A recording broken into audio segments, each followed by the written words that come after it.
Lesson 4ல் இருக்கக்கூடிய exercise problem பற்றி பார்க்க போகிறோம். இந்த ப்ராப்ளமில் பார்த்தீங்கன்னா ஒரு ஸ்கொயர் ஆஃப் காயில் கொடுத்துருக்காங்க. ஸ்கொயர் ஆஃப் காயிலோட சைட்ஸ் பார்த்தீங்கன்னா 30 சென்டிமீட்டராக இருக்குது. இதில் எத்தனை நம்பர் ஆஃப் டர்ன்ஸ் இருக்குன்னா 500 நம்பர் ஆஃப் டர்ன்ஸ் இருக்குது. அதாவது சுற்றுக்கள்னு சொல்லுவோம் தமிழில். இப்போ குவான்டிட்டி மேக்னெட்டிக் ஃபீல்டில் இருக்குன்னா 0.4 டெஸ்லா மேக்னெட்டிக் ஃபீல்டில் இருக்குது. அது ஒரு யூனிஃபார்ம் மேக்னெட்டிக் ஃபீல்டாக இருக்குது. தென் இதோட இன்க்ளனேஷன் ஆங்கிள் பார்த்தீங்கன்னா, அதாவது ஃபீல்டோட இந்த காயில் மேக் பண்ணக்கூடிய ஆங்கிள் பார்த்தீங்கன்னா 30 டிகிரியாக இருக்குது.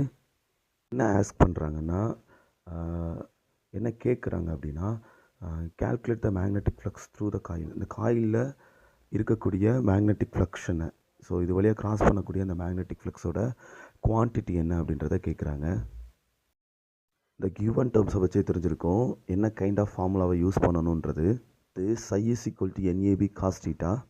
பார்த்தீங்கன்னா எல் தான் கொடுத்துருக்காங்க. ஏ ஐடென்டிஃபை பண்ணணும்.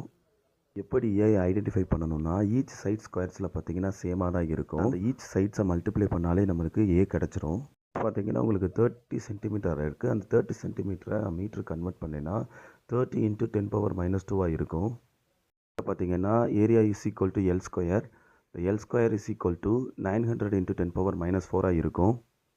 இன்க்ளனேஷன் ஆங்கிள் பார்த்தீங்கன்னா உங்களுக்கு 13 கொடுத்துருக்காங்க. இன்க்ளனேஷன் ஆங்கிளை கன்சிடர் பண்ண முடியாது. பிளெயின் நார்மலுக்கும் இன்க்ளனேஷன் ஆங்கிளுக்கும் இடையில் இருக்கக்கூடிய டிகிரி பார்த்தீங்கன்னா 60 டிகிரியாக இருக்குது. ஸோ அதை தான் நம்ம கன்சிடர் பண்ணணும். தேவையான NAB தீட்டா டேர்ம்ஸ் எல்லாமே இருக்குது.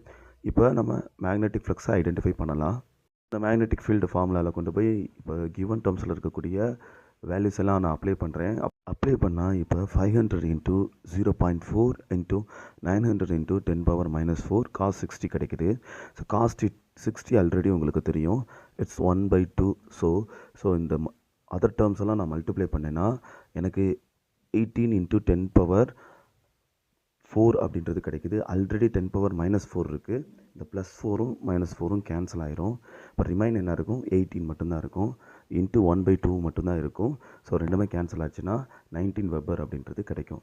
அப்போ மேக்னெட்டிக் ஃப்ளக்ஸோட வேல்யூ பார்த்தீங்கன்னா உங்களுக்கு 9 வெபராக இருக்குது. ஓகே, தேங்க்யூ ஃபார் வாட்சிங் திஸ் வீடியோ.